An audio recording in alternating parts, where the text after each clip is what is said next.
अस्सलामुअलैकुम student vector space का lecture number 20 है। लेकिन थ्योरम दिया गया है, if u and w are finite dimensional spaces of a vector space v and u intersection w is equal to null set, then show ये करना है कि dimension of u plus w, यानी कि इसको डायरेक्ट सम भी कहा जाता है, dimension of direct sum of u plus w is equal to dimension of u plus dimension of w। देखिए, इससे पहले हमने एक थ्योरम किया था, उसमें हमने ये कहा था कि अगर सपोज दैट इनका जो इंटरसेक्शन है वो नल सेट पर मुश्तमिल ना हो, तो उसके लिए फिर हमने जो थ्योरम किया था उसमें minus dimension of u intersection w भी था। तो अगर दोनों का जो कॉमन है ओनली नल वेक्टर है, मीन के नल सेट हमारे पास आ रहा है, देन ये शो करेंगे। तो बहुत आसान है, चलें हम लेट कर लेते हैं। प्रूव में लेट किया u1 u2 up to so on us be a basis for u। Suppose किया कि ये जो सेट है ये u की बेसिस है। तो आपको पता है जो डायमेंशंस की डेफिनेशन है, किसी भी वेक्टर स्पेस की डायमेंशन क्या होती है, उसकी बेसिस में जो नंबर ऑफ एलिमेंट होते हैं वही उसकी डायमेंशन होती है। तो देखें, u की बेसिस में नंबर ऑफ एलिमेंट s हैं, तो u की जो डायमेंशन है वो s हुई। ठीक है, सिमिलरली लेट कर लेते हैं w1 w2 up to so on w2 be a basis for w, क्योंकि नंबर ऑफ एलिमेंट इसमें t हैं, तो डायमेंशन ऑफ w कितनी हुई t, number of element in basis of w।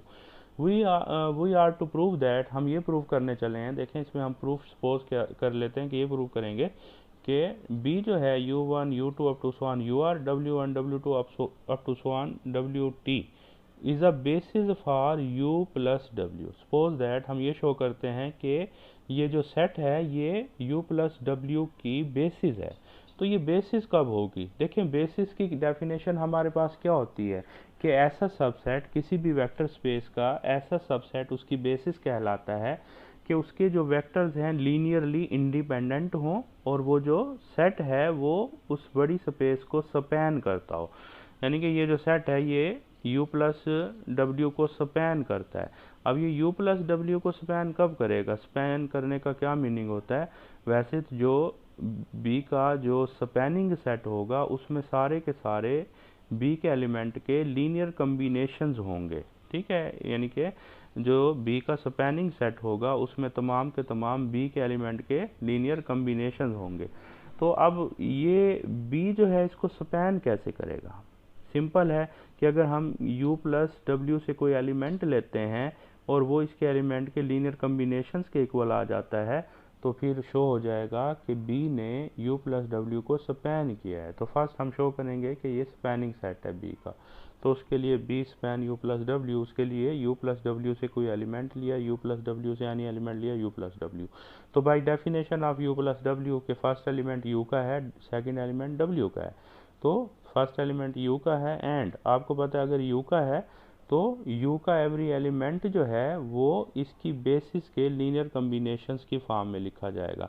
अब इसका इसकी बेसिस क्या है? देखें, u की ये बेसिस है, तो ये इसका एलिमेंट ले रहे हैं तो u की इसके लीनियर कम्बिनेशंस की फॉर्म में होगा। ठीक है ना, इसके u जो है इसके लीनियर कम्बिनेशंस की फॉर्म में होगा। सिमिलरली w बिलोंग करता है, w जो होगा w की जो बेसिस के एलिमेंट हैं उसके लीनियर कम्बिनेशंस की फॉर्म में होगा। चले हम इनको सम अप कर लेते हैं। जब सम अप करेंगे तो क्या रिज़ल्ट आ जाएगा? ऐड करने से ये रिज़ल्ट हमारे पास आ जाएगा u प्लस डब्ल्यू, ये फॉर्म आ जाएगी। अब आप नोट करें u प्लस डब्ल्यू ये जो आया है इज़ अ लीनियर कम्बिनेशन। ये किसका लीनियर कम्बिनेशन है? ये तो b के एलिमेंट का लीनियर कम्बिनेशन है। b के एलिमेंट किस शेप के हैं?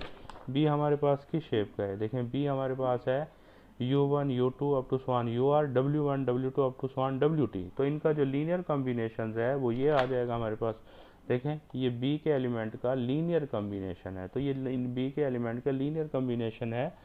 तो ये जो u प्लस डब्ल्यू है ऐसे समझें b के एलिमेंट के किसी लीनियर कम्बिनेशंस के इक्वल है। तो b ने फिर which is the linear combination of the member of b, hence b span u plus W. तो b ने u प्लस डब्ल्यू को स्पैन किया है, जनरेट किया है।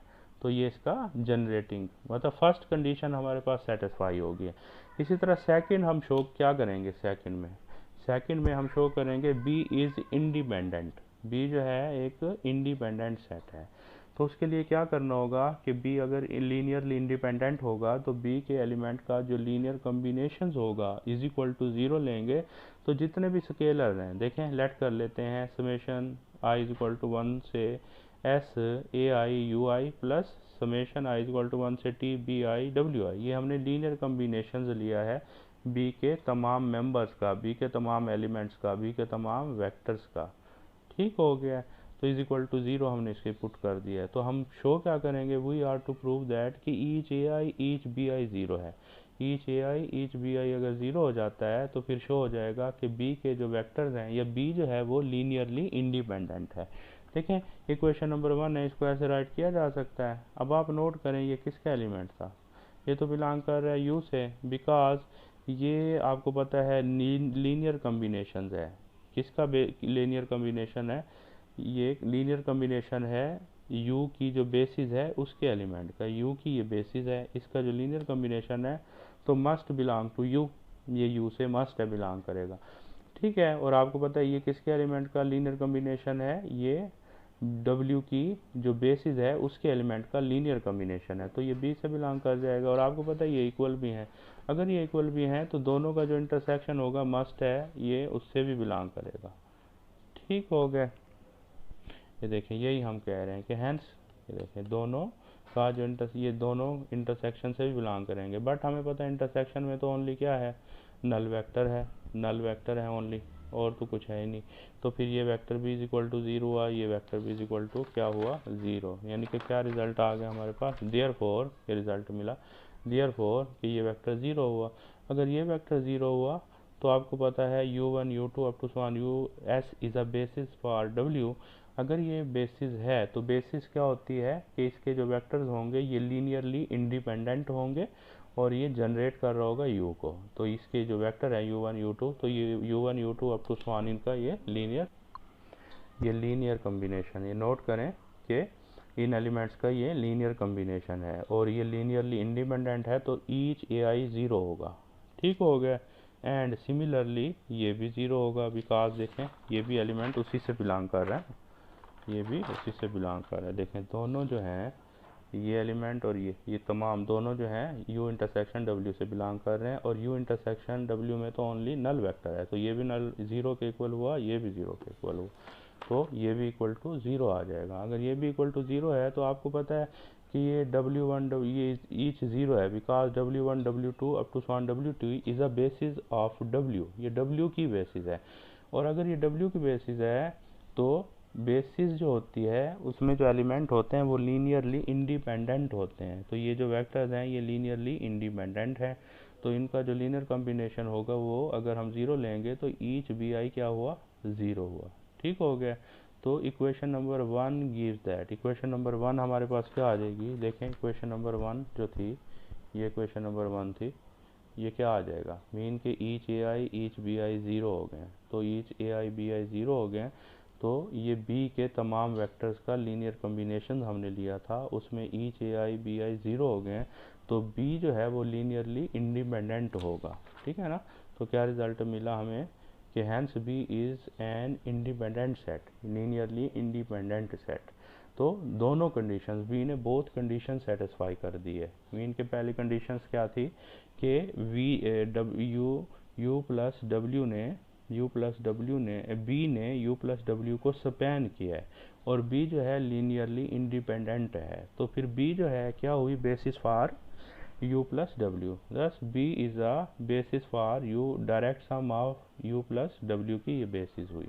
तो अगर ये उसकी बेसिस हुई तो आप नोट करें कि u प्लस डब्ल्यू की जो बेसिस है या b जो है उसमें एलिमेंट्स कितने हैं, उसमें एलिमेंट ये देखें हमारे पास ये एलिमेंट है, यानी कि b में जो एलिमेंट है वो है r प्लस टी, तो डायमेंशन जो हुई u प्लस डब्ल्यू की वो कितनी हुई s प्लस टी। ठीक है। तो s आपको पता है किसकी डायमेंशन है, s किसकी डायमेंशन है u की, और t किसकी डायमेंशन है w की। ठीक हो गया। और यही हमने क्या करना था, प्रूव करना था, तो ये हमारा रिजल्ट आ जाएगा। ठीक हो गया।